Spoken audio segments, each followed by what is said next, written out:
Chiedo al boss se possiamo dare inizio poi alla serata. Se ho un cenno dall'uomo dal monte io inizierei. Allora, a me il compito di fare gli onori di casa. Il Guanxinet solitamente si avvaleva della collaborazione del professor Eliseo Fioraso, ma in questo momento, stante l'indisponibilità del presentatore ufficiale, perché si trova in Islanda e ha posto le sue tende tra un soffione borracifero e l'altro per fuggire la calura opprimente, hanno scelto nel mercato uno tra i più âgés e scadenti presentatori. Per cui dovrete accontentarvi di una presentazione a un livello low profile, come si dice. Non ho la perizia del professor Fioraso, il quale era il suo stile. Durante la presentazione parafrasava integralmente il libro e anticipava il finale e le conclusioni dell'autore. Per cui, se amate la sintesi, il riassunto, ecco, sono il presentatore ufficiale. Il mio saluto quindi a nome di Guanxit a voi e all'autore Pietro del Soldà e a Chiara Roverotto. Ho il compito di alcune brevi notazioni curricolari. Pietro del Soldà, con formula omerica si potrebbe dire uomo di multiforme ingegno, perché è un filosofo di estrazione formato a Ca' Foscari, dove è stato allievo e obtorto collo continua a essere allievo di Umberto Galimberti, è uno scrittore. I titoli poi da lui pubblicati potete trovarli nella scheda poi di presentazione di questa serata. Un giornalista, scrive sulla Domenica del Sole 24 Ore, un docente, insegna poi alla Sapienza di Roma, ha insegnato a Ca' Foscari, a Carlo Bo di Urbino, ma soprattutto, perlomeno io lo ricordo e ho imparato ad apprezzarlo e a conoscerlo, come conduttore e autore radiofonico. Tutta la città ne parla, prima Radio Tremondo, ma tutta la città ne parla, è un programma che è imprescindibile, se voi siete ascoltatori poi di radio non potete fare a meno. E devo dire che io ho sempre nutrito una segreta invidia, perché voi pensate come viene strutturato questo programma, cioè ci sono degli ascoltatori che intervengono a filo diretto, prima pagina. Viene selezionata una domanda, un tema, e il Pietro del Soldà in tempo reale deve gestire la complessità di questo argomento mettendo assieme, incrociando le competenze degli esperti, le riflessioni dei filosofi, le testimonianze dirette delle persone, il tutto quotidianamente. Io anticipo già la domanda che farò dopo a Pietro del Soldà: ma come fa? Cioè, un supporto, un aiutino farmacologico? Cioè, perché l'ansia di... questa sera... Non so fare pubblicità alle case farmaceutiche. Sì, ecco, questa sera io ero con lui, ma è arrivata una notizia che probabilmente non abbiamo più, che verranno rassegnate poi le dimissioni del capo di governo. Per cui... già avvertito dal direttore, e domani sarà una trasmissione caldissima, imperturbabile, quieto e serafico. E io lo invidio per questo. Questa sera presenterà un libro che è un libro, però me l'ha detto in telefonata poi Eliseo Fioraso, è un libro veramente interessante, è un libro in cui la fa da padrone questo concetto, quello di avventura. Avventura, voi sapete, che è una parola che rimanda a qualcosa che avverrà, partecipe futuro, qualcosa che verrà. Solitamente noi l'associamo a un'impresa, a un qualcosa che è rischiosa, qualcosa che ci coinvolge, ma un qualcosa che è pieno di fascino, è intriso porta con sé un fascino della scoperta. Questa avventura è un'avventura che si connota per essere, si profila un percorso al di fuori di sé. Quindi un'avventura che dovrebbe portarci a uscire da 3 tipi di gabbie. La gabbia che abbiamo costruito nella nostra vita, quella che è la gabbia dell'io, e noi siamo degli straordinari carcerieri di noi stessi. Poi una gabbia che è quella delle aspettative, come gli altri ci vedono e qual è il vestito confezionato dagli altri che noi siamo chiamati a indossare per tutta la nostra vita, e poi una gabbia che è quella del tempo presente, dell'impellenza del tempo presente, che ci fa essere necessariamente performanti e ci fa avere questa ansia da prestazione. Quando parlo di questo argomento, molti dei presenti sanno di cosa vuol dire. E questa uscita, questa avventura, questo disorientamento al di fuori del sé ci consente di stabilire poi un legame con la parte più profonda di noi stessi, con la parte che emerge, il sé profondo di noi stessi. Quindi con una bella idea, con una bella immagine da viaggiatori con una meta, viaggi organizzati, a viandanti senza confini. Mi pare una bellissima immagine. E per indagare questo tema arduo e difficile, una nostra amica, l'amica del Guanxinet, Chiara Roverotto, penna arguta, incisiva, animatrice poi delle pagine culturali del Giornale di Vicenza, delle pagine dello spettacolo, apprezzata giornalista. Se mi perdoni la battuta, nel panorama dei giornalisti forse la più svettante, ma sicuramente la più svettante, e ci aiuterà in questo dialogo con Pietro del Soldà per approfondire questo tema di questa avventura affascinante. Io poi finisco qui, quindi meno tempo del professor Fioraso. Il libro poi ricordiamo che è in vendita al fondo della sala, che potete trovarlo da De Franceschi. Ricordiamo che lo sponsor di questa serata è la ditta Amer, nella persona, non so se sia presente, del munifico Francesco Battistella, il nostro mecenate locale, e ricordiamo altresì che è possibile avere le informazioni per tutte le iniziative del Guanxinet lasciando ad ACI in fondo, che è già pronta, lasciando il vostro nome e cognome, il vostro indirizzo email, dove riceverete la mailing list con tutte le newsletter e le notizie. Detto questo, non mi resta che passare la parola alla facente funzioni del podestà, perché qui ancora non siamo arrivati, non c'è ancora la piega repubblicana, ed è l'assessore Anna Tessaro, alla quale passo volentieri le parole.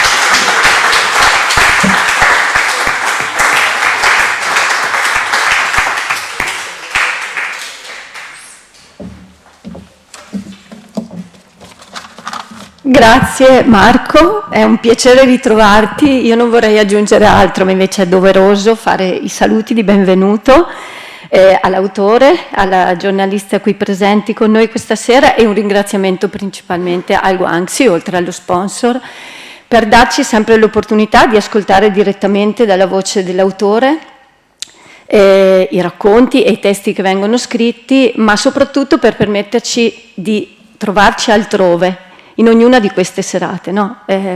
Questa è l'occasione bella che ci troviamo a vivere.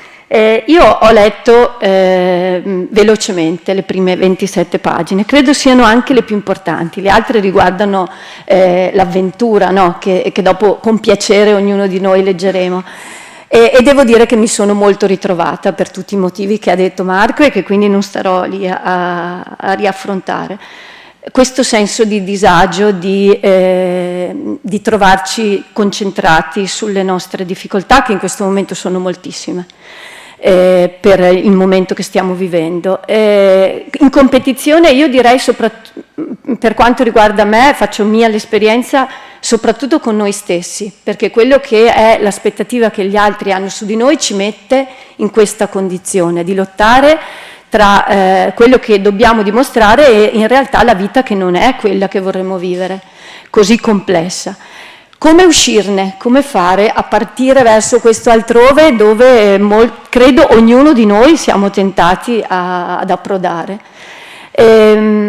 Io ho avuto una folgorazione una volta guardando un film, un thriller molto denso, molto di grande tensione, dove si rimaneva catturati all'esperienza. A un certo punto, alla fine del film, l'occhio della fotografia si allontana sempre di più fino ad uscire dalla dimensione terrena, da guardare la Terra che diventa un puntino lontano nell'universo, e improvvisamente tutto acquista un'altra dimensione.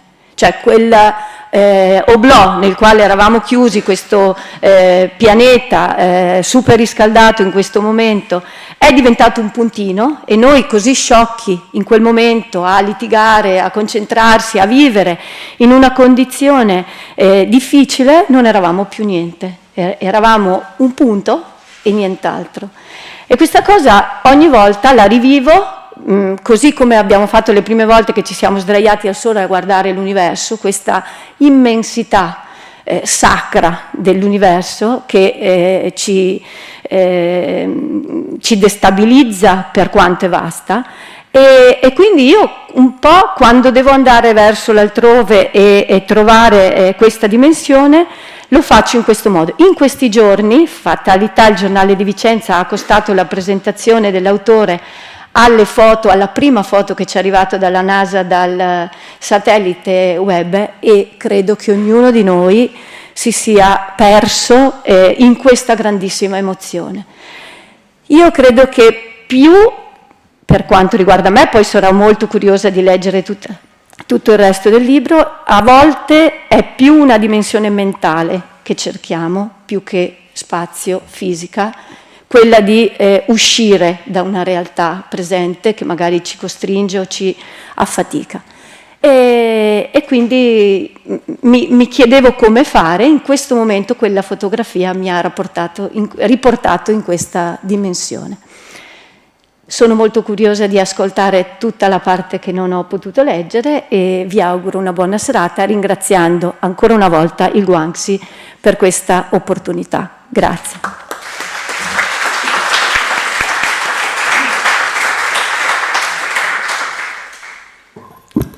Allora, grazie a Marco Gandini, grazie all'assessore, grazie naturalmente agli organizzatori, in particolare a Maurizio Martini. E oggi è una giornata decisamente particolare, al di là che il 14 giugno è un anniversario molto molto particolare per la nostra storia e per come sono andate le cose in questi ultimi 200 anni. Ma è una giornata particolare perché oggi c'è stata la morte di Eugenio Scalfari, che è stato il fondatore appunto di Repubblica. È stata una morte, credo, sicuramente vista anche all'età, 98 anni, voglio dire, ci stava, però rimane sempre una persona che ha cercato di fare del giornalismo in un modo un po' particolare, che è uscito un po' da certi schemi. Io, se devo essere sincera, credo di essere un po' cresciuta anche con quel giornale, credo di avere anche un po' deciso di fare la giornalista anche sulla base di quello che leggevo. Poi, per carità, ho cambiato testato, ho cambiato un sacco di altre cose, la vita evolve in altri modi, però un certo modo di fare giornalismo io credo di averlo imparato soprattutto da quelle colonne, per cui per me è stata una giornata molto particolare quella di oggi. E poi voglio dire in serata la notizia che il Presidente del Consiglio, Mario Draghi, ha rassegnato le dimissioni, malgrado ci sia stata comunque la fiducia al governo per quanto riguarda il decreto su alcuni stanziamenti previsti dal PNR. E quindi questa sera siamo qua in un clima sicuramente un po' particolare, poi fa anche caldo, devo dire.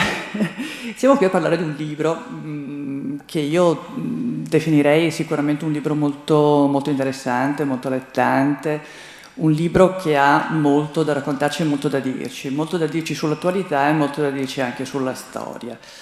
Io non ho idea di quante persone in sala abbiano letto il libro di Pietro del Soldà, ma non ha molta importanza, anche perché siamo qui questa sera soprattutto per invitarvi alla lettura. Siamo qui per cercare di farvelo raccontare, che poi è la cosa più bella, quando i libri si possono raccontare, credo sia il momento migliore, cioè nel senso che la gente riesce anche un po' ad affezionarsi non solo alle parole che l'autore dice, ma anche alle cose che racconta, i fatti, perché questo libro è fatto essenzialmente di fatti, è diciamo così un incasso di personaggi, si può partire appunto dall'antica Grecia per passare poi ad altre esperienze, oppure viaggiare con Erodoto, oppure sporcarsi le mani con la politica, disfarsi delle abitudini pensando a dei filosofi, oppure guardando la natura con altri personaggi. E la strada è molto lunga e soprattutto è anche semplice. Comunque credo che il nostro ospite ci aiuterà a renderla ancora più semplice. Allora io innanzitutto vorrei sapere dall'introduzione che ha fatto Marco, che ha parlato di queste 3 emergenze molto importanti, che sono quelle appunto da cui il libro parte, no?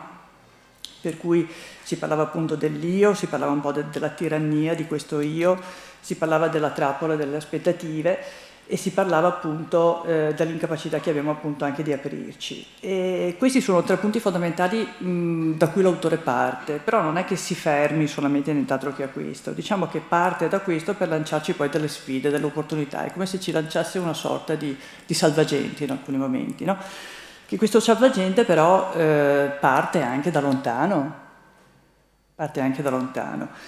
E io direi che potremmo cominciare, giusto per avere un attimino un'idea di come questo libro è nato, partire un attimino dal perché ha deciso di scriverlo, in un momento storico decisamente molto particolare, il perché ha deciso di mettere in rilievo questa tendenza di cui tutti quanti parliamo, di cui tutti quanti sentiamo, di cui siamo in qualche modo un po' succubi, però vederla scritta, leggerla, vederne in un qualche modo i risultati fa sempre un effetto molto particolare. Grazie Chiara, grazie a Maurizio per avermi invitato, a Guangxi, una realtà di cui avevo sentito parlare molte volte, oggi finalmente l'ho toccata con mano, poi non ero mai stato a Valdagno, grazie all'assessora, grazie alla formidabile introduzione di Marco. E vengo subito alla tua domanda, premettendo che poi questo è un libro che si affronta alcuni nodi critici della nostra vita, della nostra esistenza, sia a livello individuale che a livello sociale. È un libro di filosofia, ma è anche un libro di storie. Io ho voluto, anche a differenza degli altri 2 libri che ho scritto, dedicati l'uno all'amore e l'altro all'amicizia, ho voluto mettere proprio in risalto l'aspetto narrativo. Ci sono esperienze di vita che attraversano i secoli di persone, uomini e donne avventurose che sono usciti dal confine, dalla frontiera fisica, mentale. Parlava di spazio mentale, sì, in effetti è quello il punto.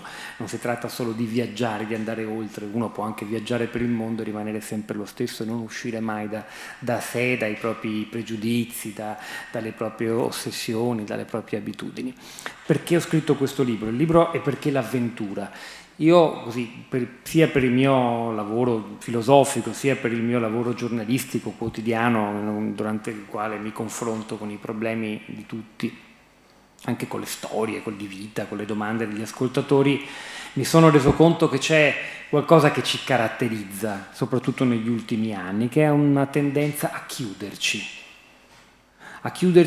dentro un guscio protettivo, che è sostanzialmente la nostra identità individuale. Appunto io nel libro parlo di una tirannia dell'io, l'io con la I maiuscola, questa ossessione che abbiamo spesso per l'immagine di noi stessi, per ciò che gli altri pensano di noi, ma soprattutto questa necessità di appunto creare uno spazio sicuro, protetto. Perché lo facciamo? Perché il mondo fuori ci sfugge di mano, è sempre più imprevedibile, incomprensibile, minaccioso, fa paura, e l'1-2 che abbiamo subito, Covid, guerra, lasciamo stare la crisi di governo perché quelli in Italia sono un male endemico, e hanno aumentato un senso di disorientamento che in realtà caratterizzava ciascuno di noi nel mondo intero da diverso tempo.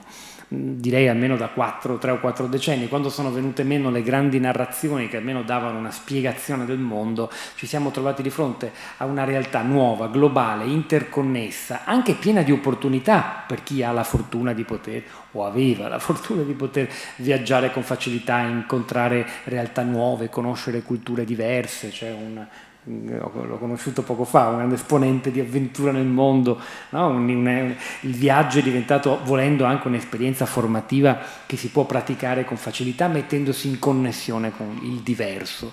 E tuttavia, al di là di questa facilità che il mondo nuovo ci ha offerto, è cresciuta anche la paura, la sfiducia nei confronti dell'ignoto, e che sicuramente è aumentata tantissimo negli ultimi 2 anni.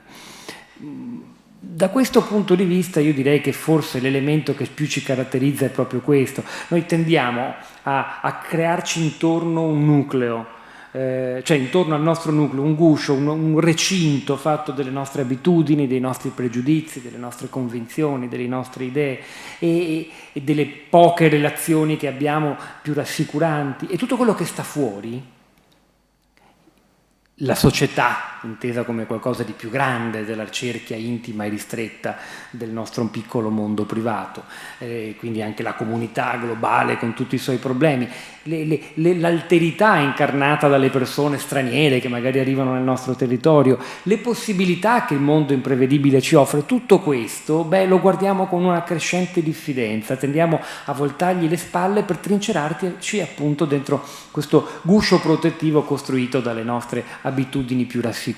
Il sovrano egemone di questo guscio è per l'appunto l'io, l'identità individuale, che è il prodotto di decenni di individualismo esacerbato, ossessivo, profondamente egoista, che tende a spinge ciascuno di noi a sentirsi, ad essere, a comportarsi in modo sempre più narcisistico. I social network da questo punto di vista hanno esacerbato una tendenza che esisteva anche prima. Noi siamo a questo punto, soprattutto le persone più giovani, la cui socialità è in larga misura digitale, e il Covid ha fatto disastro da questo punto di vista, vivono ossessionati da quell'io che è lì, sia su Instagram, sia su Facebook per i più vecchiotti o su altri social network, e come dire, ciò che conta è l'esibizione di questa identità individuale, la reputazione.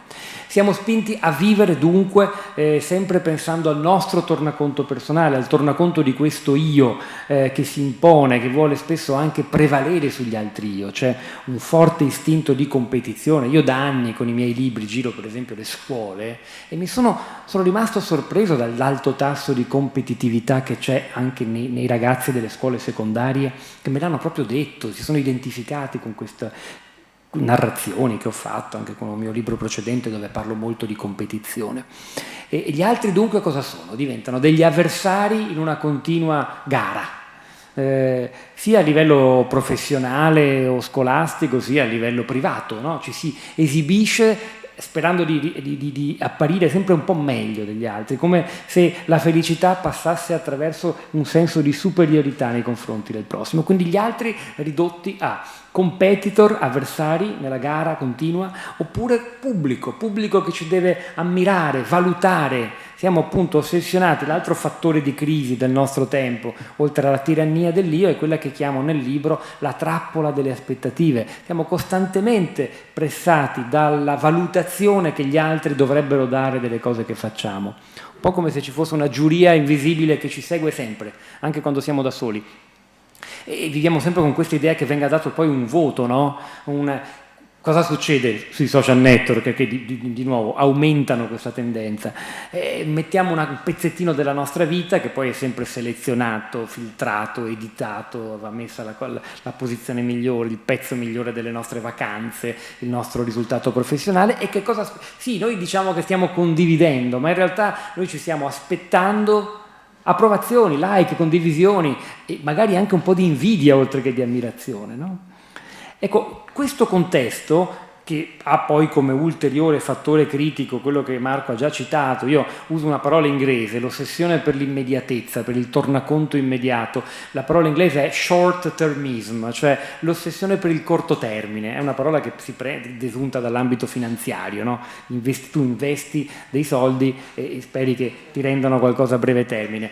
Il meccanismo delle borse da tanto tempo. Questa cosa noi l'abbiamo applicata anche alla nostra vita, cioè qualunque cosa che facciamo, condizionati dall'io, dalle aspettative, è aspettarci un tornaconto personale immediato. Che ricaduta avrà l'azione che compio sulla mia immagine, sul mio curriculum, sulla mia reputazione, su ciò che gli altri pensano di me, che valutazione verrà data alla mia performance, sempre dentro questo piccolo recinto. Ebbene, questa è la fotografia che io faccio nei primi 2 capitoli, diciamo così, della nostra condizione umana, chiusi dentro questo spesso guscio dominato da un io che, e poi ti rilascio la parola Chiara, ha un'altra conseguenza negativa quando diventa egemone l'io.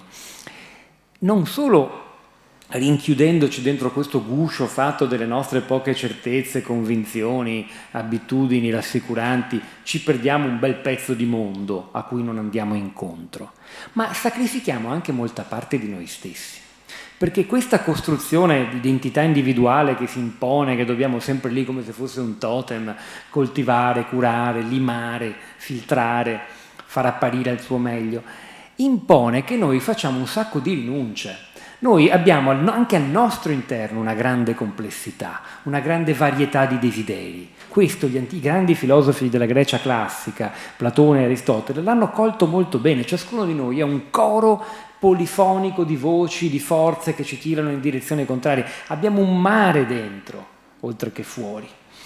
Ebbene, il problema è che molto spesso noi, se sentiamo che dei desideri che pur proviamo divergono da quella identità, da quel feticcio dell'io e rischiano di destabilizzare la nostra reputazione, di mettere in crisi la nostra immagine, li sacrifichiamo, non li soddisfiamo, non gli diamo ascolto. Quindi ci perdiamo anche, dentro quel maledetto guscio di cui io parlo, anche una grande parte della nostra felicità, del nostro piacere, della possibilità di sperimentare invece tutte le pulsioni, i desideri, le idee che ci passano per la testa e per il corpo. Quindi io, come dire, senza esagerare col pessimismo, però ci vedo un po' tutti, io parto sempre da me stesso poi quando faccio queste fotografie della condizione umana contemporanea, poi mi permetto anche di parlare in generale. Penso che siamo un po' tutti intrappolati dentro questi fattori di crisi e in questo modo ci perdiamo la grande complessità del mondo, che è vero che fa paura, è minaccioso, però vale la pena comunque di scoprirlo, di entrarci in contatto, ma soprattutto ci perdiamo la complessità che è dentro ciascuno di noi. Questa è la condizione di partenza.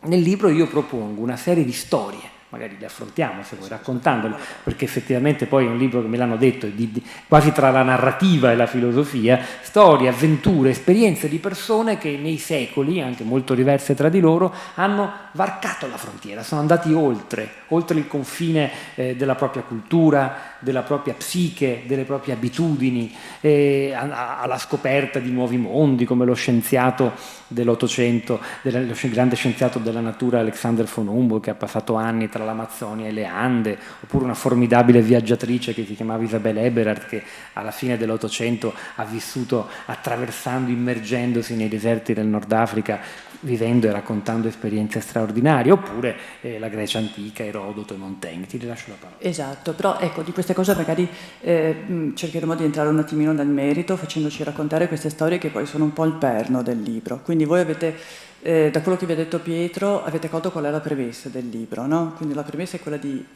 analizzare un attimino come stiamo vivendo noi in questo periodo, come siamo in questo periodo. Ha messo in evidenza questi 3 aspetti che credo siano condivisibili, credo siano decisamente condivisibili. Credo che se ognuno di noi si guarda un attimino dentro riesce anche a riconoscersi in questi aspetti e soprattutto si riconosce anche analizzando un attimino anche come stanno andando le cose nella nostra vita, nel nostro paese, nel modo di comunicare con gli altri, nel modo di rapportarsi anche con le altre persone. Questa paura sempre di quello che ci può succedere, della paura che possa arrivare qualcuno, che possa portarci via qualcosa, che possa contaminare la nostra vita, la nostra cultura, sempre questa immensa paura anche degli altri. Ecco, io credo che forse magari una visione diversa sia pur sempre un fatto positivo. Una visione diversa ci può anche portare naturalmente a conoscere degli aspetti diversi, a conoscere delle realtà diverse. Quelle di cui ci parla Pietro sono delle realtà che partono però dal nostro passato. Questo ci insegna che cosa? Che tutto sommato ci sono degli aspetti della nostra vita che si rincorrono comunque sempre, che comunque facevano parte della vita di tanti anni fa, di secoli e di secoli fa, e possono in qualche modo far parte anche della vita di oggi. Per cui io vorrei che lui cominciasse un attimino, cominciamo proprio seguendo anche la narrazione del libro, per cui partiamo proprio dai filosofi greci, partiamo proprio da loro e ci aiuterai a capire come loro in qualche modo un po' hanno affrontato i problemi di cui ti ci hai parlato, naturalmente con presupposti completamente diversi, come hanno affrontato queste cose e come in qualche modo hanno cercato l'avventura, hanno cercato di guardare oltre quel guscio dove noi siamo purtroppo sempre ben chiusi e dove tutto sommato hanno trovato anche delle cose molto valide e molto corrette. Giusto? Allora, in realtà il vero protagonista, il primo grande protagonista di questo, praticamente ci sono vari personaggi qua dentro nel libro che sono, alla fine mi sono reso conto, sono una specie di compagni di avventura, ho creato una banda di avventurosi e avventurose, anche seppur hanno vissuto a secoli di distanza l'uno dall'altro.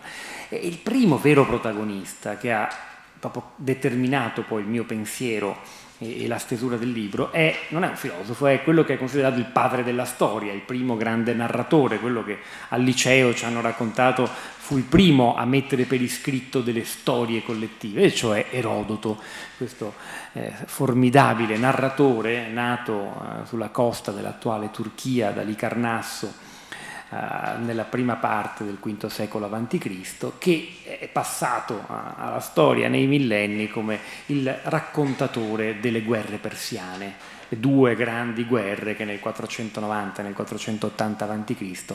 hanno visto contrapporsi i greci e i persiani, quindi le polis greche, le città-stato greche basate su una seppur rudimentale democrazia e su un'idea fondamentale di libertà, e dall'altra parte il dispotismo del gran re di Persia, il più grande sovrano e soprattutto a capo del più gran regno del mondo allora conosciuto, che invade la Grecia.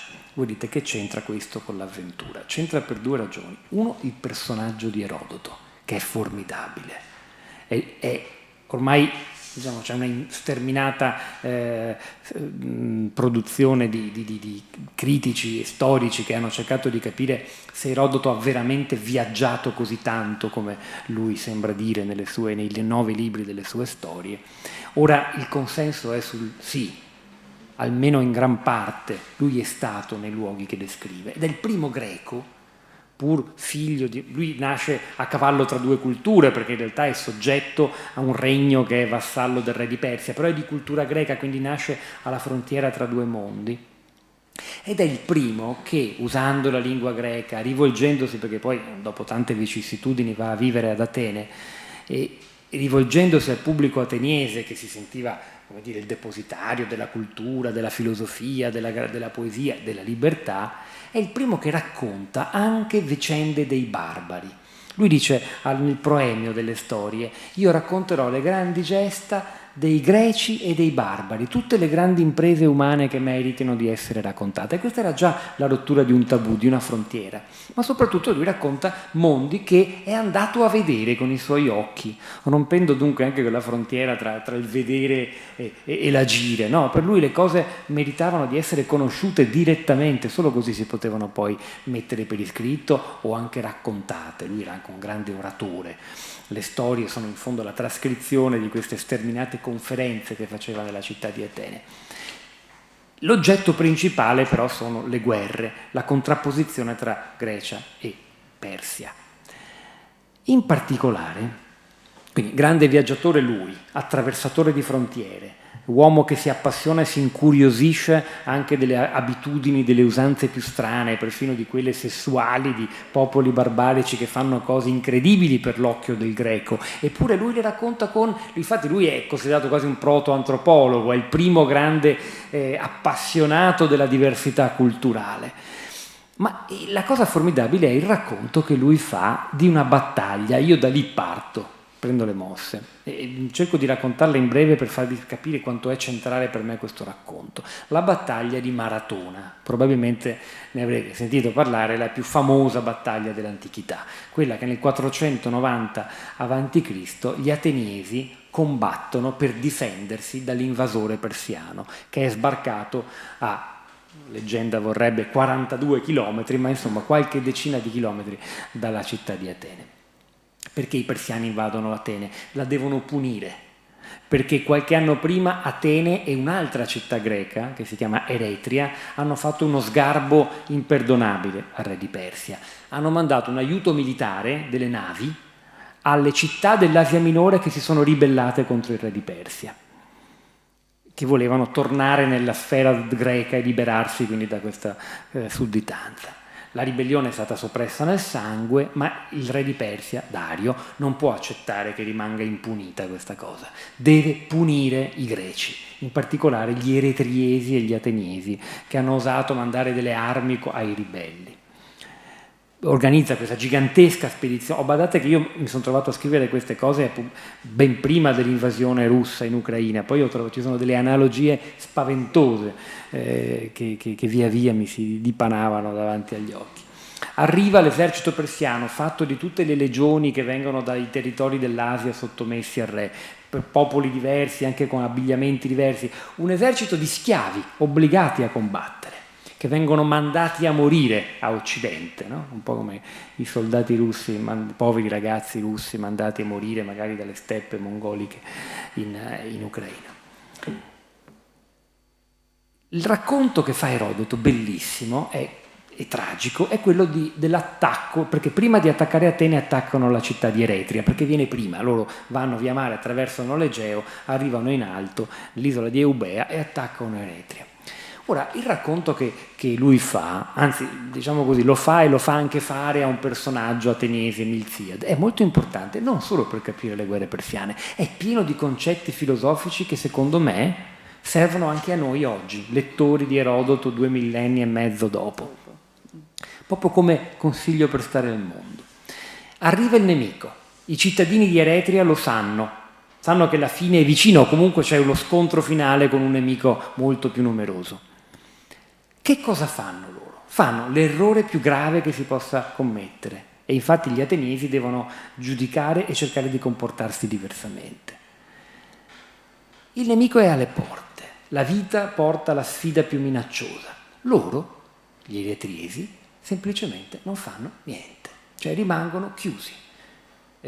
Non hanno il coraggio di armarsi e provare ad andare incontro al nemico, magari sfidandolo giocando sull'effetto sorpresa.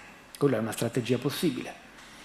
Ma neppure hanno il coraggio di uscire dalle mura scappando, ci sono delle montagne dietro. Potrebbero abbandonare le loro proprietà, le loro case, chi se ne frega, le statue, le ricostruiranno da un'altra parte, i templi, e mantenere viva la polis intesa come relazione tra i concittadini che possono anche in esilio salvarsi la pelle e mantenere la propria libertà e andare altrove. No, neanche quello fanno perché sono troppo avvinghiati alle proprietà materiali, alle ricchezze, non hanno il coraggio di lasciare queste case, quindi rimangono chiusi, rinserrati, sperando magari di resistere allo schianto, no? Come quando una grande minaccia ci incombe anche incombe sulla nostra vita e noi semplicemente ci rannicchiamo sperando di resistere e non reagiamo.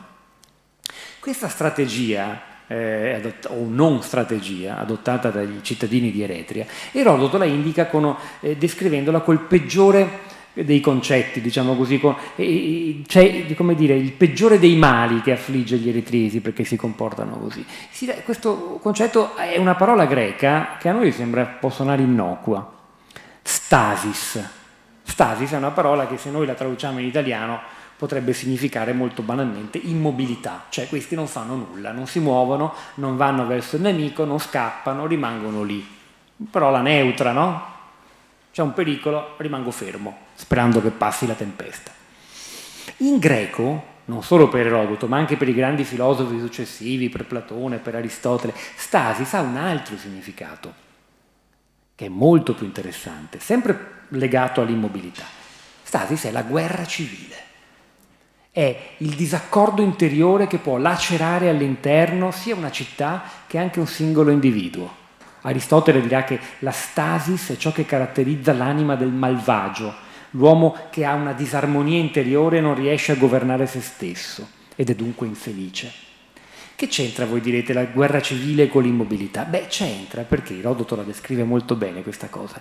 Rimanendo immobili, fermi, incapaci di prendere una scelta, di una decisione, di scegliere un destino diverso, gli abitanti di quella polis, Eretria, finiscono per litigare tra di loro. Vengono lacerati da diverse fazioni, alcuni che aspirano a obiettivi diversi, alcuni si separano e pensano di poter fare un patto separato con i persiani, tradendo gli altri e salvarsi così la pelle. Altri ancora che insistono per fuggire ma non hanno il coraggio di farlo. Altri che dicono no, rimaniamo qua, io ho i miei tesori, la mia casa non la lascio, resistiamo, speriamo che le mura resistano. Bene, questo produce una totale disintegrazione del tessuto politico della comunità. E lì Erodoto lo spiega molto bene, cioè Eretria viene sconfitta per questo. Poi dopo effettivamente succede che i persiani dopo 7 giorni di assedio entrano in città, la mettono a fuoco e fiamme, distruggono tutto, prendono i cittadini, li caricano sulle navi e li traducono in schiavitù in Persia. Ma la vera sconfitta della polis è la rinuncia alla sua vocazione alla libertà, sta proprio in quella parola, stasis, cioè proprio nella non scelta, nel non reagire alla difficoltà della vita cercando di andare incontro a quello che succede, uscendo dunque fuori dal proprio guscio, le mura cittadine. Questo è l'esempio negativo che gli ateniesi devono tenere in conto, perché dopo pochi giorni, dopo aver messo a ferro e fuoco Eretria, l'esercito persiano rimonta in nave e si sposta verso Atene e sbarca sulla piana di Maratona. A quel punto gli ateniesi devono decidere cosa fare. Hanno avuto informazione e notizia di quello che è successo ad Eretria, proprio in questa modalità che vi ho appena raccontato io, e a questo punto devono scegliere che fare. Prende la parola un personaggio formidabile, uno dei 10 comandanti militari. La polis di Atene era divisa in 10 tribù, ciascuna delle quali aveva uno stratega. E quest'uomo si chiama Milziade, che parla non solo ai suoi colleghi generali, ma parla a tutta la cittadinanza e li invita a pensare che l'unica strategia da adottare è di avere coraggio e uscire fuori. Il famoso motto pronunciato da Milziade in greco suona così: Dein exienai, bisogna uscire, bisogna andare fuori. Se rimaniamo chiusi, mettendo la testa tra le mani, rannicchiati sotto le mura, moriremo, ma moriremo ancor prima che i persiani entrino in città. Moriremo perché appunto in questa indecisione ci disperderemo tra di noi, verremo lacerati da questa disarmonia interiore.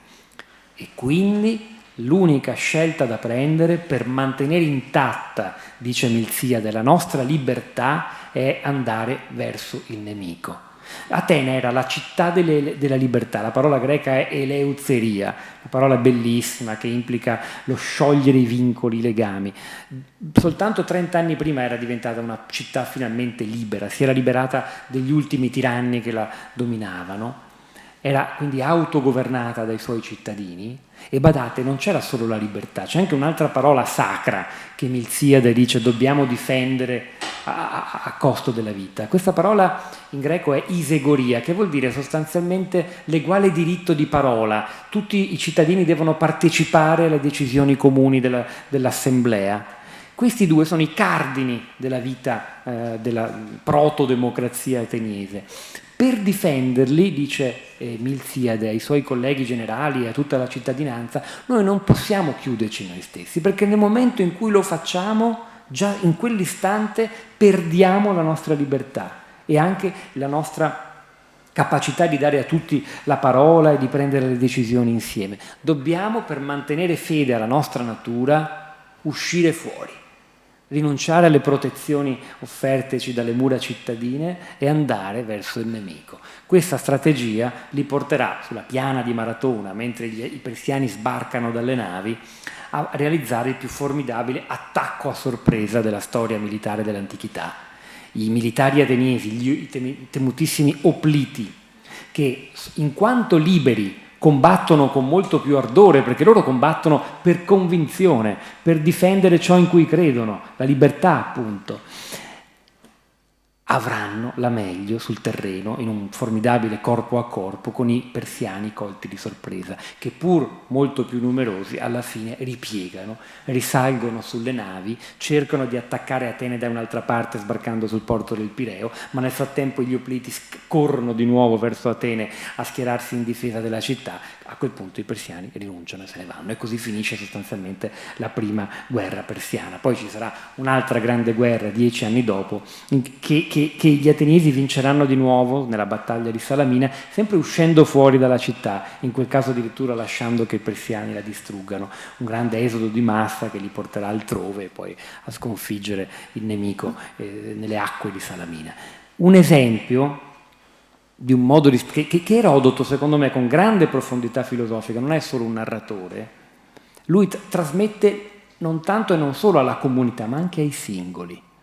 Di fronte alla sfida della vita, se vuoi mantenere la tua libertà e la tua integrità, senza essere invece lacerato dalla paura che ci dilania all'interno, devi avere il coraggio di uscire dal guscio. Perché questa è la natura umana, noi siamo protesi, noi dobbiamo vivere sporti verso il fuori.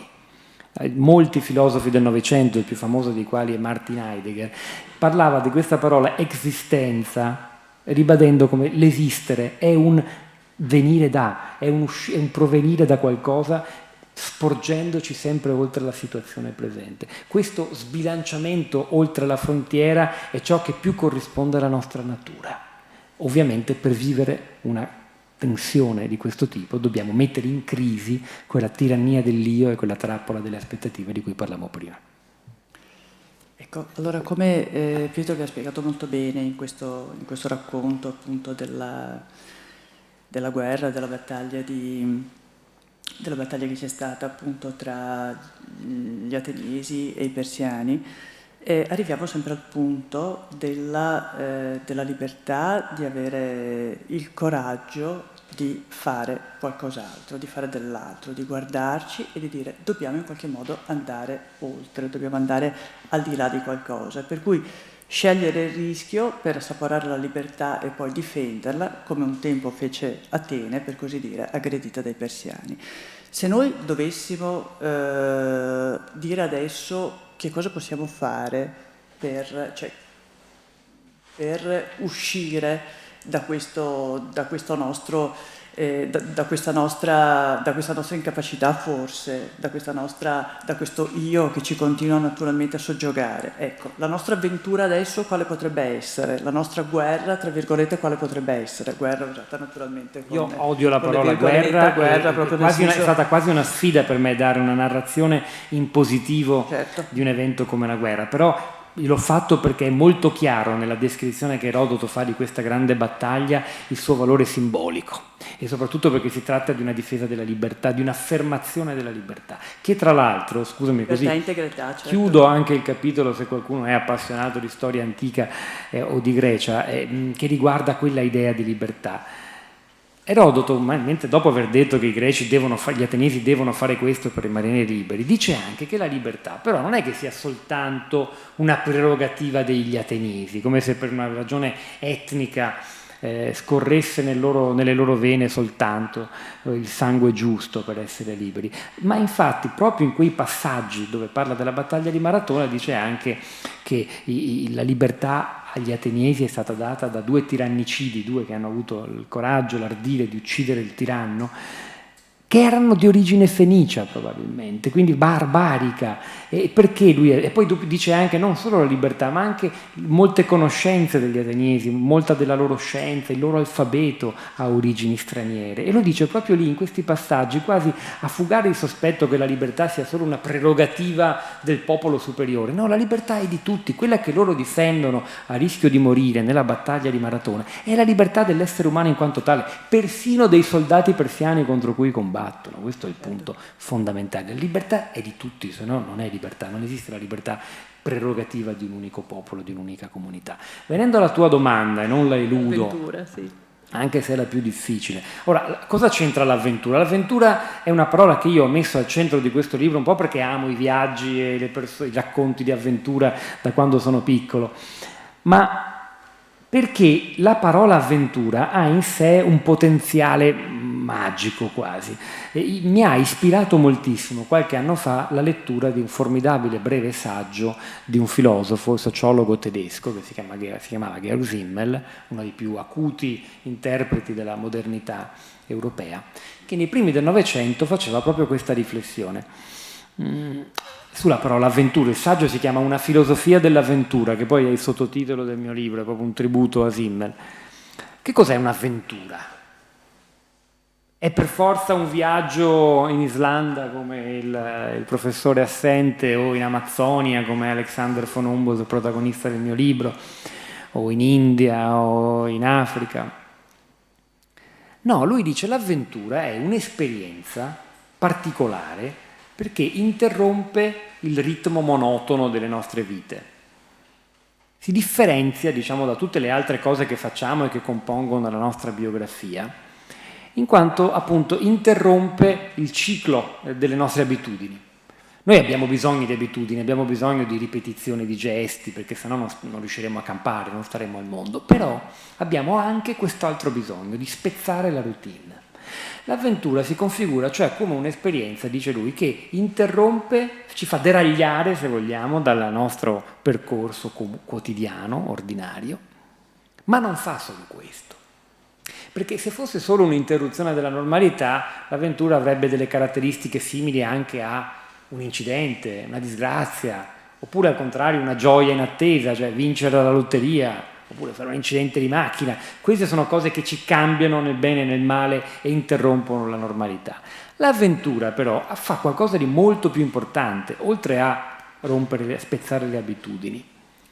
In quel momento, dice Simmel, pur allontanandosi dal centro di gravità della nostra vita, della nostra biografia, rivela le parti più profonde del nostro sé.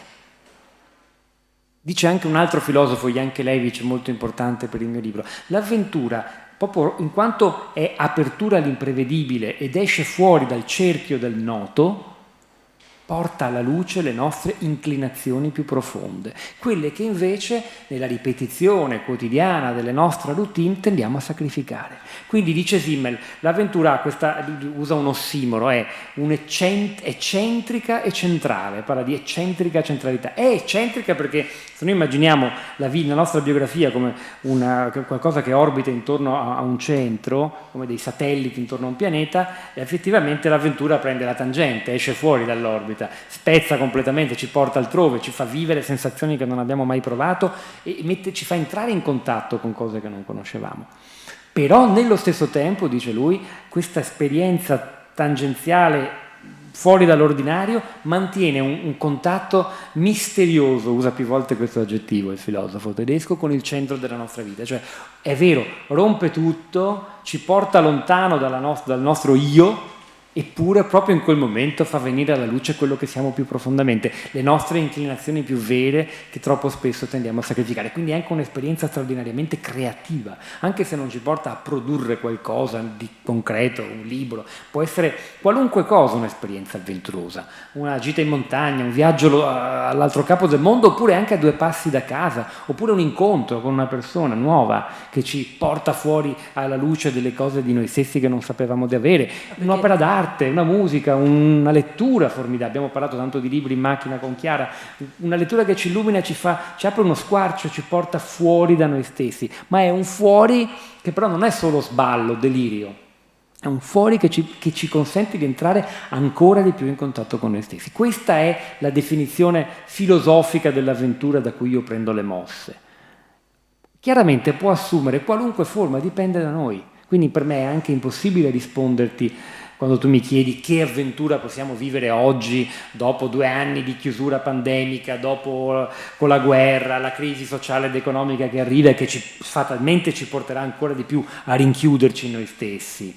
Poi aggiungo anche questa cosa, c'è la chiusura in sé individuale e c'è anche la chiusura collettiva, perché l'altro grande feticcio, non a caso della nostra epoca, è l'identità nazionale o comunitaria, che molto spesso si configura come qualcosa di molto chiuso, aggressivo, che rifiuta la diversità, la vede come una minaccia, no? Perché hanno così successo e sono così rassicuranti le proposte politiche cosiddette sovraniste, securitarie, identitarie? Proprio per questo, perché di fronte al mondo minaccioso ti offrono, no, un grande recinto dentro cui stare tutti insieme, ciascuno nel proprio piccolo guscio, e poi raccolti in questo guscio ancora più grande che è l'identità nazionale, per cui non si deve dare accoglienza o cittadinanza a chi ha caratteristiche diverse o parla una lingua diversa o crede in un Dio diverso. Queste cose, diciamo così, sono la dimostrazione del fatto che la tendenza inerziale della nostra epoca è a quel rinserrarci dentro. L'esperienza avventurosa, anche la più apparentemente banale, come la scoperta di un paesaggio che ci esalta, è in realtà la scintilla di un fuoco che si può accendere dentro di noi e che divampando può farci abbattere queste maledette barriere. Ma in effetti io credo che questo sia uno degli aspetti più belli del libro, perché noi a volte quando pensiamo all'avventura pensiamo sempre a delle cose straordinarie, delle cose fantasmagoriche, delle cose che ci devono accadere. In realtà poi l'avventura è fatta veramente di piccole cose, e sono come sempre le piccole cose quelle che ci cambiano la vita, sono quelle che cambiano il nostro modo di vedere, il nostro modo di pensare, il nostro modo di vedere determinate cose, di vedere le persone che ci stanno attorno, piuttosto che seguire determinate dinamiche sociali. Per cui ha ragione Pietro quando dice che è difficile rispondere a questa domanda, forse perché a volte non ne cogliamo l'essenza, quando lui dice che un'avventura può essere un libro, può essere un quadro, può essere un paesaggio, può essere una passeggiata in montagna, può essere qualunque cosa, però forse non riusciamo mai a dare il giusto significato a queste cose. Allora, per riuscire a dare il giusto significato a queste cose, su che cosa ci dovremmo concentrare essenzialmente? Poi torneremo a parlare anche di altri personaggi del libro che hanno poi una rilevanza e un'importanza altrettanto importante e fondamentale. Ma di nuovo, è difficile, il giusto significato alle singole cose di cui tu parli, Chiara, viene da te, cioè è la disposizione è la postura che cambia e che determina tutto, cioè l'apertura, la disponibilità all'imprevedibile, al corso degli eventi. L'avventuroso, dice sempre Simmel, e io poi approfondisco molto queste cose, è colui che si abbandona al corso degli eventi, ma non, badate, semplicemente con un fatalismo più o meno orientaleggiante di chi non vuole più incidere sulle cose, no, è semplicemente riuscire a sentirsi nonostante tutto in sintonia con le cose che accadono e aperto al mondo di fuori. Questa è come dire, la condizione di partenza per esperire l'avventura come io la intendo, come momento appunto. E da lì poi arriverà per ciascuno di noi il giusto metro con cui giudicare le cose e dare valore. Ovviamente io credo che non mi sottraggo però al tentativo di darti una risposta. È sicuramente quello che conta e a cui secondo me noi dovremmo dare più valore è tutta quella parte, come dire, poco antieconomica della nostra vita, fatta di tanti gesti inutili, di un rapporto diverso con la natura. La natura è molto importante per me anche in questo libro, il rapporto con la natura, l'apertura al corso degli eventi, uscendo fuori da quella gabbia che spesso è anche proprio una gabbia di cemento artificiale che ci separa dal mondo naturale e quindi anche da noi stessi. In questo senso ci dà un'indicazione ed è per me centrale un altro protagonista del libro. Esatto, in effetti questo lo volevo... Il quale se vuoi racconto la storia. Esatto, ed è un protagonista molto particolare, si chiama Alexander von Humboldt, che ci introduce, diciamo così, in una sorta di etica della natura di cui avremo più che mai bisogno, visto tutto quello che sta accadendo, visto anche quanto è successo una settimana fa in Marmolada e quanto sta succedendo appunto intorno con il clima e un sacco di altri problemi. Lui era un esploratore, era un geografo, era un botanico, ma soprattutto era un antirazzista e un anticolonialista, giusto? Il primo che riuscì, diciamo così, ad uscire dal cosiddetto dualismo uomo e natura. La storia di questo personaggio è incredibile ed è descritta all'interno del libro con una tale vividezza, con una tale appropriatezza che a volte sembra veramente sembra quasi di immaginarlo. Ecco, un po' innamorato di questo giovane prussiano che vive e nasce negli anni 70 del Settecento. Vi racconto la sua storia, dai, perché ne vale la pena, perché tra l'altro appunto è stato un uomo molto famoso nell'Ottocento, addirittura il grande Friedrich Schiller, il poeta, disse: Alexander è l'uomo più famoso del mondo dopo Napoleone, così famoso che Napoleone lo convocò a corte addirittura. Però poi dopo la sua fama si inabissò, e non per caso, ma perché era portatore di una visione della natura troppo moderna, anticipatrice. Lui è veramente il primo grande ecologista della storia, oltre che essere il più grande scienziato della natura della sua epoca, perché ha scoperto centinaia di specie vegetali, la corrente di Humboldt, c'è mezzo mondo e anche universo che porta il suo nome nella tassonomia.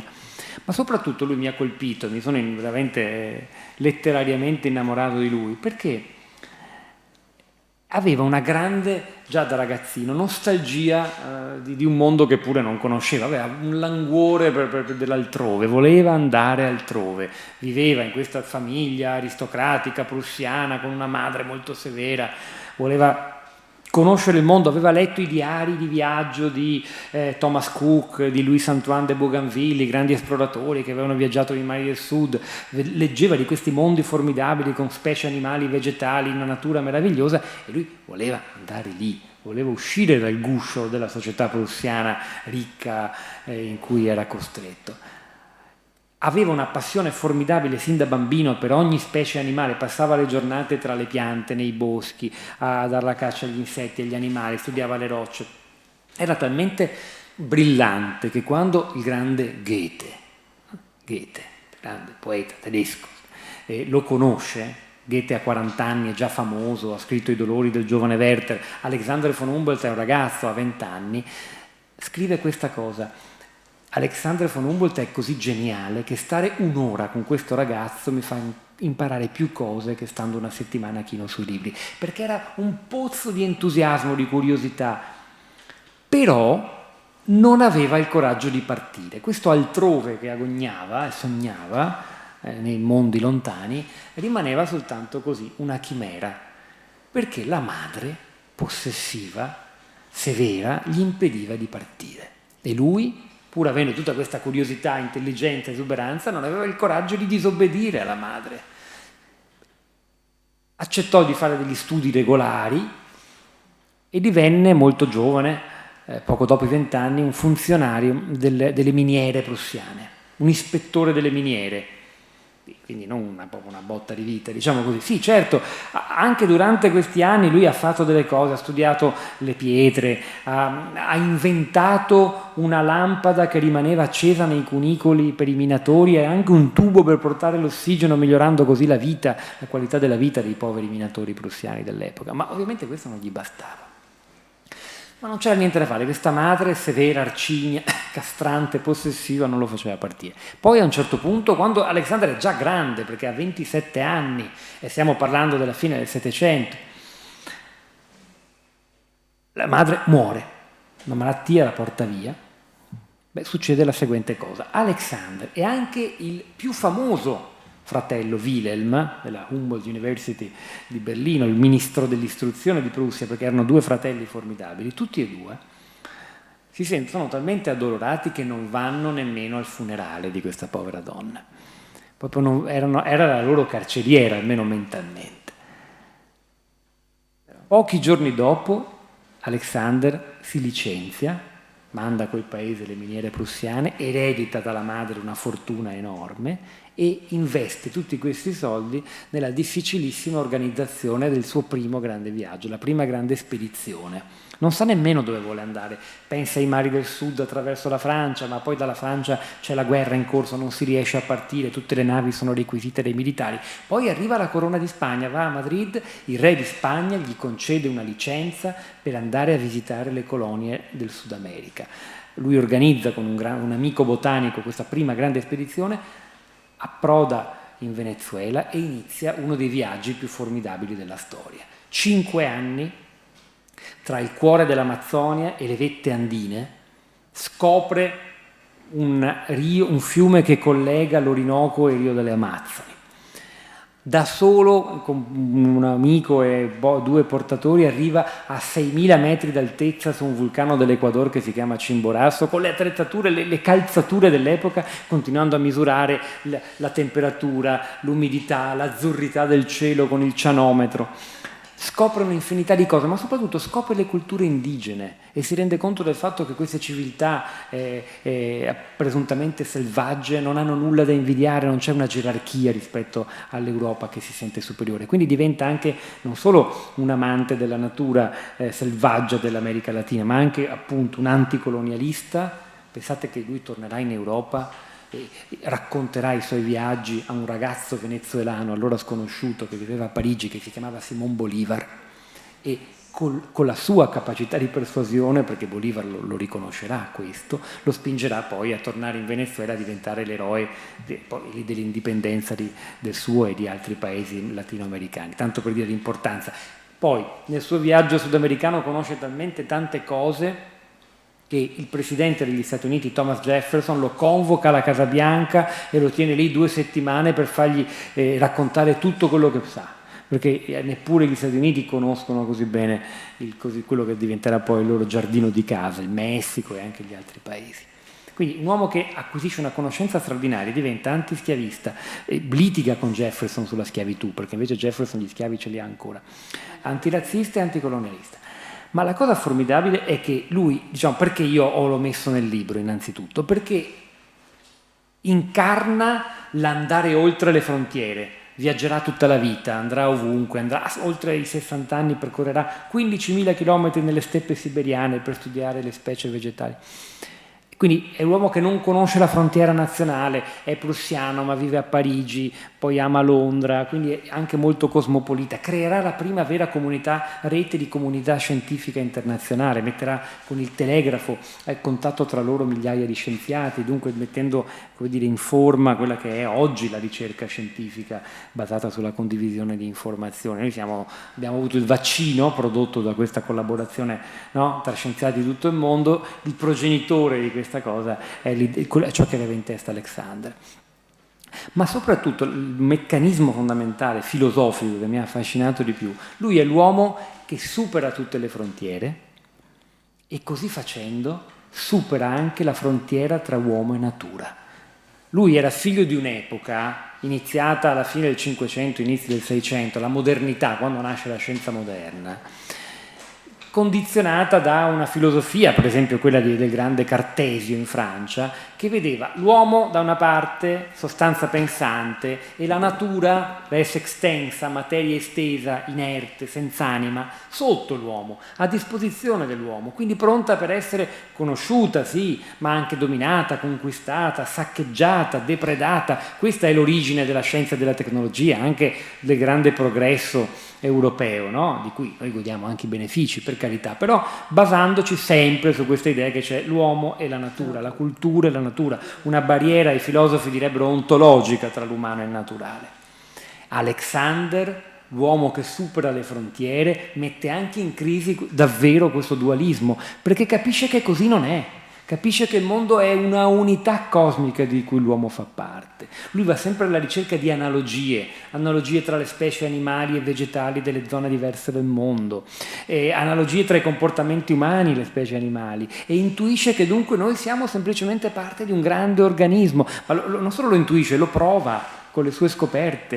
E in tal modo dunque offre un paradigma nuovo per rapportarci con la natura. E questa sua grande scoperta ecologista porta con sé anche delle prese di posizione etica. Cioè, quindi il suo essere antischiavista, antirazzista, anticolonialista sono profondamente intrecciati a questo nuovo rapporto con la natura. E in questo è modernissimo. È il vero progetto. Io devo anche molto al grande Telmo Pievani, che è un mio amico, filosofo della scienza, che mi fece intuire, mi disse: guarda, Alexander von Humboldt è stato il vero antenato di Greta Thunberg, dei Fridays for Future, ma anche dell'ecologismo integrale di Papa Francesco, per esempio. Perché non puoi amare la natura e basta. e questo approccio basato sull'unità uomo-natura poi ti porta anche a questa presa di posizione che è contro il sopruso, contro l'uomo che domina l'altro uomo.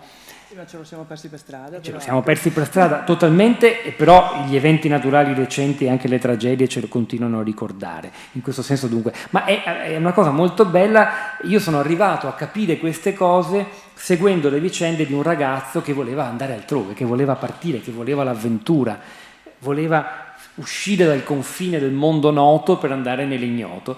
Questo esserci riuscito finalmente a 27 anni nel modo che vi ho descritto lo ha portato anche ad una presa di posizione scientifica ma anche etica nei confronti del mondo. Quindi l'avventura di cui io parlo non è solo, di nuovo, sballo, delirio, mi butto nella diversità e affari spenti nella notte, ma ha anche una forte, importante connotazione etica, e questo per me è stato qualcosa che ho capito via via scrivendo il libro e di cui mi sono convinto. Sì, in effetti credo che questo sia uno degli aspetti, sicuramente uno degli aspetti più importanti. La visione di questo personaggio secondo me è molto molto importante. Era anche, dico questo, lui era omosessuale e a un certo punto i suoi lo capiscono. No, ovviamente i primi anni dell'Ottocento non sono anni in cui si possa fare per un personaggio pubblico un coming out. Aveva sempre... Però non faceva mistero, lui aveva sempre degli amici, che erano sempre dei ragazzi, che stavano con lui, che condividevano la grande passione scientifica e insieme scoprivano queste cose. E lui se ne fregava dei pregiudizi, attraversava i salotti, è diventato anche un personaggio mondano, tutta l'Europa se lo combatteva perché era bello, il viaggiatore, intrepido, affascinante. E come dire, era veramente l'incarnazione, lo è stata per molto tempo, della libertà. Poi però, dopo tutta questa grande fama e successo, scompare dall'orizzonte. Dopo lui muore a metà dell'Ottocento, cordoglio globale, manifestazioni funebri in tutti i continenti, veramente era una specie di idolo delle folle, non solo degli scienziati. E poi però per molte ragioni, ma probabilmente perché la sua idea di natura era troppo inconciliabile col modello di progresso tecnologico industriale che era alle porte, che è finito nel dimenticatoio, rimanendo solo una conoscenza per accademici, botanici, geografi, climatologi. Solamente per persone molto specializzate. Ma potremmo sperare in un altro Alexander, secondo te? Sì, certo, è chiaro, finché c'è, io penso, sono molto da sempre, non lo so, ma non ottimista così, l'ottimismo della volontà, proprio l'ottimismo della ragione, nel senso che la natura umana è costruita in questo modo. Questi personaggi che io, poi ce ne sono tanti altri di cui non abbiamo parlato, che metto dentro il libro, e c'è una donna che merita qualche parola, io direi, merita qualche parola, sono tutti esempi non eccezionali, ma che sì, hanno avuto certo uno slancio, un coraggio, un'intelligenza fuori dal comune, ma in realtà portano alla luce la natura umana, che è spinta a desituarsi, a sporgersi sempre oltre i confini del noto. Questo è l'umano. La donna, 100 anni dopo Alexander, si chiama Isabelle Eberhardt, è figlia di esuli russi in Svizzera. Nasce e cresce a Ginevra. Molto presto dimostra con una grande intelligenza e una passione formidabile per il mondo arabo. Già all'età di 16 anni è una tale esperta del Corano che comincia a comunicare via lettera con interpreti, studiosi seri, coranisti in tutto il mondo. Quindi dimostra, come dire, una vivacità di intelligenza e soprattutto una curiosità per l'altro, per il mondo diverso, formidabile. Però è ancora in questa grande casa in cui cresce, con la madre, col suo precettore, che forse in realtà è il padre. È interessante la biografia di Isabelle. Poi a un certo punto succede che il suo fratello più vicino di età, lei ha tanti fratelli, ma ce n'è uno a cui è molto affezionata, un po' più grande di lei, si arruola nella legione straniera e va nei territori nordafricani della Francia, in particolare va in Algeria. Perché era di moda, i giovani aristocratici europei erano anche molto inclini all'esotismo, attratti dall'avventura, in questo senso, certo, dal rischio, dalla temerarietà. Il problema è che Isabella e anche la mamma, dopo un po', si preoccupano di questo ragazzo. Che fine avrà fatto? Dove si sarà cacciato? In quali guai? La legione straniera non era proprio un corpo di santuomini. E decidono di partire. Attraversano il Mediterraneo, arrivano in Algeria e lì Isabella comincia a sentire qualcosa di diverso da prima, no? La sua passione per quel mondo diventa egemone, la invade, si innamora totalmente dei paesaggi, della lingua, dei suoni. Dopo un po' di tempo peraltro rimane sola perché la madre si ammala e muore lì, in Algeria. Lei torna una volta in Svizzera, ma poi capisce che quell'esperienza l'ha segnata per sempre. Lei vuole vivere lì, non più in Europa.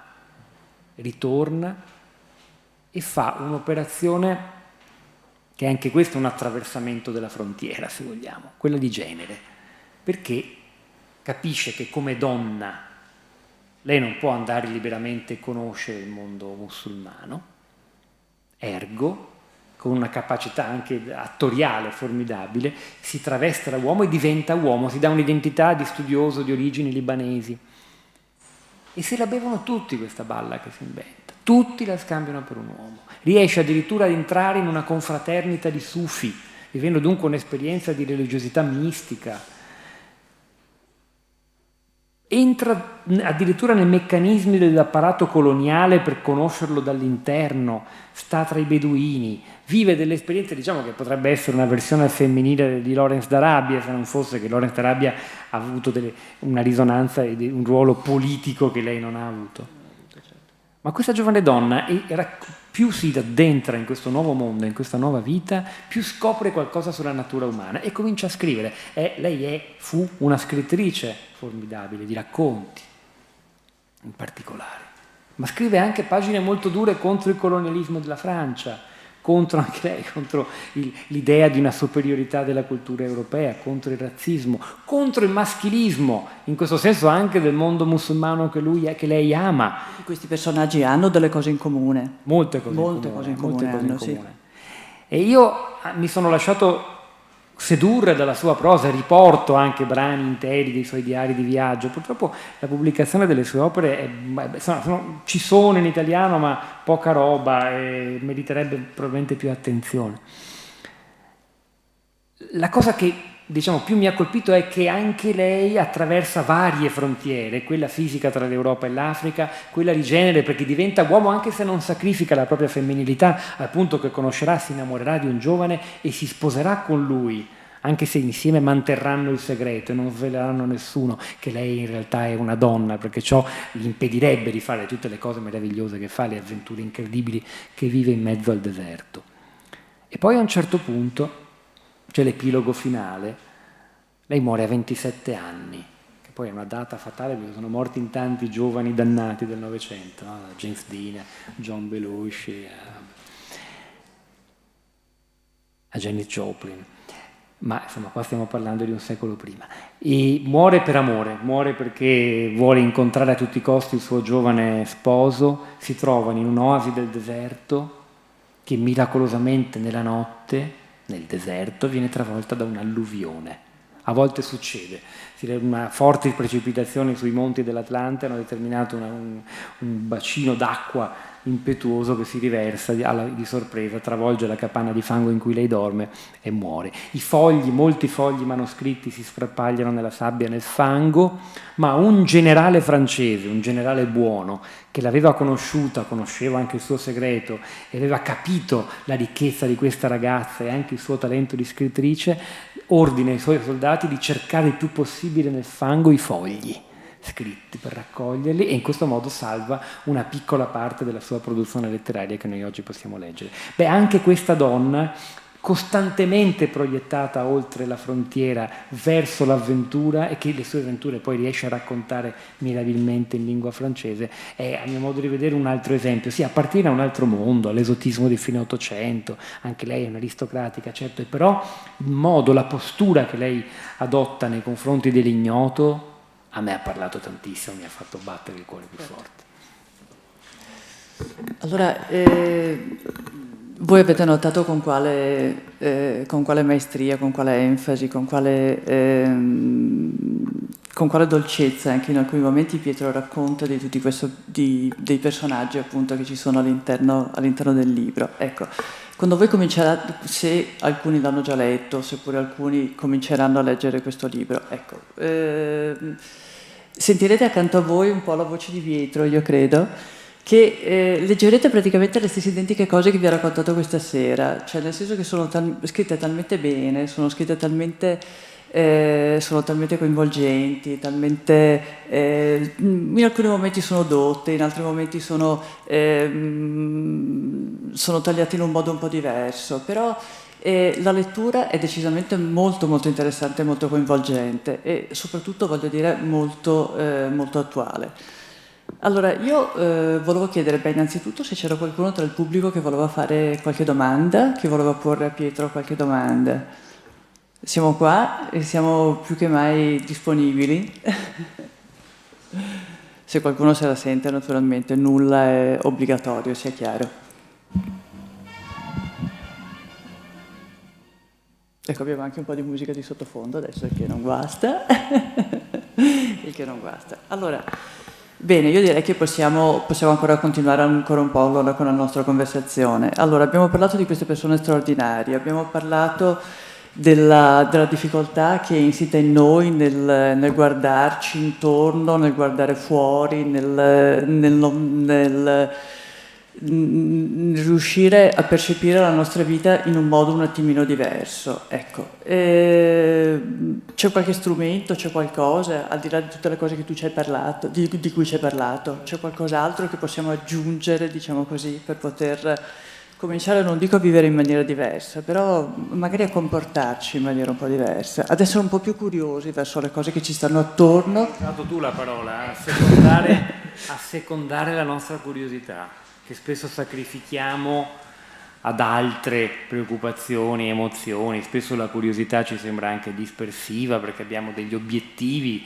quelli del famoso io di cui parlavo all'inizio, da raggiungere, per cui una cosa ci attrae, sì, però non è il caso, non è il momento, rischio di perdermi qualcos'altro, non rientra nella programmazione molto economicistica della mia esistenza, delle mie energie. E invece io credo che la maniera migliore per ritrovare noi stessi sia perdersi, sia ascoltare le sollecitazioni imprevedibili che ci vengono dalle persone, in primo luogo, dalle persone diverse, anche aprendoci a contatto con persone diverse, viaggiando, ma però è importante anche viaggiare con la mente aperta, perché uno può fare anche il giro del mondo 1000 volte e rimanere lo stesso scemo, scusate la parola, chiuso in se stesso e convinto delle proprie certezze. Bisogna scardinarle le certezze. L'altro grande, diciamo così, personaggio, nume tutelare, decisivo nella mia vita, a cui ho dedicato 2 libri prima di questo, è Socrate, il protagonista dei dialoghi di Platone. È uno che non ha mai viaggiato, anzi detestava, usciva dalla polis e si sentiva a disagio, però in realtà per me è il più grande avventuroso, perché lui viveva costantemente mettendo in crisi le certezze sue e quelle degli altri, in un dialogo infinito che era una ricerca della complessità dell'animo umano, dialogando con i concittadini, giovani, meno giovani, famosi, sconosciuti, ricchi e potenti oppure poveri e ignoranti, la complessità dell'animo nostro e di chi abbiamo di fronte. Questo è il grande universo da esplorare, ancora più grande di quello documentato dalle fotografie pubblicate dal Giornale di Vicenza accanto all'intervista. E io la risposta la do ancora con una storia, che è quella che conclude il libro, con l'ultimo personaggio. È un capitolo molto breve, no? Questo personaggio è il più famoso viaggiatore nella nostra civiltà, cioè Ulisse. Ma non è l'Ulisse di Omero, è un altro Ulisse, partorito dalla penna di un poeta greco, sì, ma un poeta greco che è vissuto nel 1900, non nell'antichità. Si chiamava Nikos Kazantzakis, famoso soprattutto per Zorba il Greco, per tante altre opere, che ha scritto nell'arco di 13 anni, poco prima, alla vigilia della Seconda Guerra Mondiale, tra il 1925 e il 1938, un poema epico che di fatto costituisce idealmente il sequel dell'Odissea di Omero. Si chiama proprio Odissea, è lunghissimo, sono 33.333 versi che sono stati eroicamente tradotti in italiano 2 anni fa da Nicola Crocetti, l'editore Crocetti, che è un editore di poesia. E questa storia per me è la vera risposta alla tua domanda, perché l'Ulisse di Kazantzakis è diverso dall'Ulisse di Omero. L'Ulisse di Omero è il protagonista delle peripezie, 10 anni di navigazioni e incontri e incantesimi nel mare Egeo dopo la guerra di Troia, che ha sempre in mente però il ritorno a casa, il ritorno a Itaca, al suo regno, alla sua isola, alla moglie Penelope, al figlio Telemaco. E quindi anche quando per esempio conosce 2 donne meravigliose come Circe e Calipso, che lo incantano, sì, si lascia sedurre, prova piacere, sono bellissime, però poi ha nostalgia di casa, infatti c'è una grande grecista italiana, Eva Cantarella, che fa vedere come ci sia anche del maschilismo, perché c'è la donna seduttrice pericolosa, mentre invece le viene contrapposto come modello positivo la donna che se ne sta chiusa in casa, sempre fedele in attesa, no? Che è Penelope al telaio. Quindi diciamo così, è un uomo che sì, vive 1000 avventure dal multiforme ingegno, lui, io no, e che torna a casa però, ha questo come obiettivo. L'Ulisse di Kazantzakis è proprio, diciamo così, il contrario. Il poema inizia quando Ulisse è già tornato a casa, è a Itaca, dopo i 10 anni di avventure, se vogliamo. Ha sbaragliato i proci che insidiano Penelope e anche il regno di Itaca, riprende il possesso della casa, il controllo della sua famiglia, l'amore di sua moglie che gli è rimasta fedele, riesce a dare sepoltura al padre Laerte che muore pochi giorni dopo il suo ritorno, riesce a dare in sposo il figlio, quindi riprende il controllo della situazione, chiude il cerchio. La parola chiave dell'Ulisse omerico è nostos, ritorno. Questa parola da cui viene anche la parola nostalgia, che è il dolore del ritorno, è la mancanza di casa, no? Che, se vogliamo, l'emozione dominante anche in tutto il poema di Omero. L'Ulisse di Kazantzakis, al contrario, lo sorprendiamo già tornato, pacifico, ha ripreso il controllo di tutto, ma è inquieto. Questa situazione di calma ritrovata non gli piace, non lo soddisfa, lo turba. Lui lì di nuovo fermo a casa in quell'ordine borghese, diremmo noi, reistituito, non ci sta bene. Ormai lui è un'altra cosa, è un uomo del mare. E allora comincia a fare qualcosa di meraviglioso. Lui è anche piuttosto avanti con gli anni. Passeggia per il suo regno e va a ritrovare dei vecchi marinai con cui aveva navigato in passato, che conosce da tanti anni. Il primo dei quali è una scena formidabile che io riporto in parte nel mio libro, è appunto un vecchio che vive in una capanna in riva al mare con la figlia e la nipotina. E Ulisse gli ricorda i bei tempi andati, quando navigava, quando anche lui era un dominatore dei flutti, stava in mezzo al mare aperto, scopriva isole sconosciute. E cerca di sedurlo e dire: ma perché non ci riproviamo? Il vecchio dice di no. Ulisse, mi vedi come sono ora, sono un vecchio derelitto, zoppico, ho i miei affetti qui, perché dovrei rinunciarvi? Ulisse insiste ancora un po', ma non troppo, e poi se ne va sulla riva del mare, cammina sulla battigia senza voltarsi, e dopo pochi secondi, lui non ha neppure bisogno di voltarsi per capire, Kazantzakis lo descrive magnificamente, anche il vecchio si alza, lascia la capanna e segue le sue orme sulla battigia. E questo è l'inizio di una ricostituzione della banda, diremmo noi. Se c'è qualche appassionato dei Blues Brothers, io ci ho ritrovato la stessa storia. E poi vanno dal fabbro, dal fabbro del castello. Insomma, una banda di matti, un po' sciancati, un po' derelitti, che rispondono al richiamo non della foresta ma del mare aperto, questa nostalgia. C'è un bellissimo verso che descrive la spuma salata delle onde, che mantiene in se stessa l'essenza dell'avventura, e insieme questi personaggi contro il parere degli anziani che capiscono l'intenzione di Ulisse e lo sgridano perché sta venendo meno al suo dovere politico di re e di padrone di casa, contro l'opinione dominante, insomma, costruiscono lentamente un naviglio, lo riempiono di viveri e poi finalmente prendono il mare. Quindi spezzano il cerchio chiuso del Nostos, del ritorno dell'Ulisse omerico, e riprendono il mare aperto, nella convinzione, questa è una frase che io pronuncio nel libro, che spesso sia molto più facile perdersi quando rimaniamo al sicuro nel porto, che non invece quando con coraggio, affidandoci all'imprevedibile, entriamo nel mare aperto. Questa, a mio modo di vedere, è l'immagine più forte, più efficace dell'avventura e della ricerca della felicità. Grazie.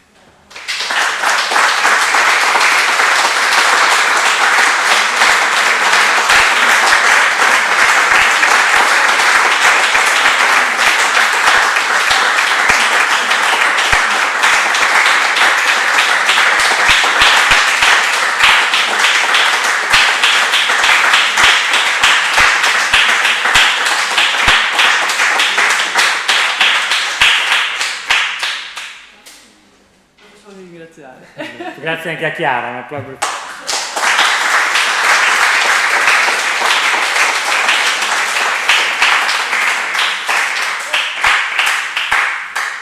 Alla prossima. Io rimango una curiosità che avevo posto all'inizio. Sì.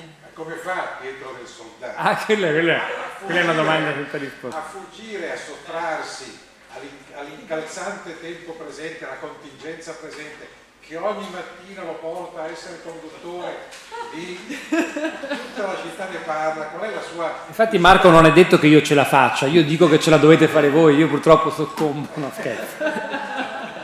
Domani nella crisi di governo, capito quanto in basso poi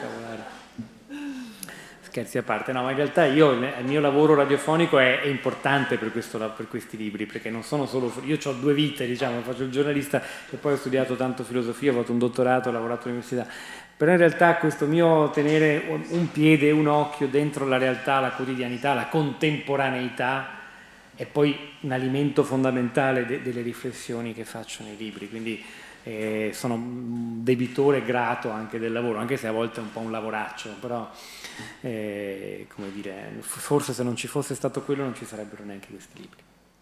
Grazie. Grazie a te.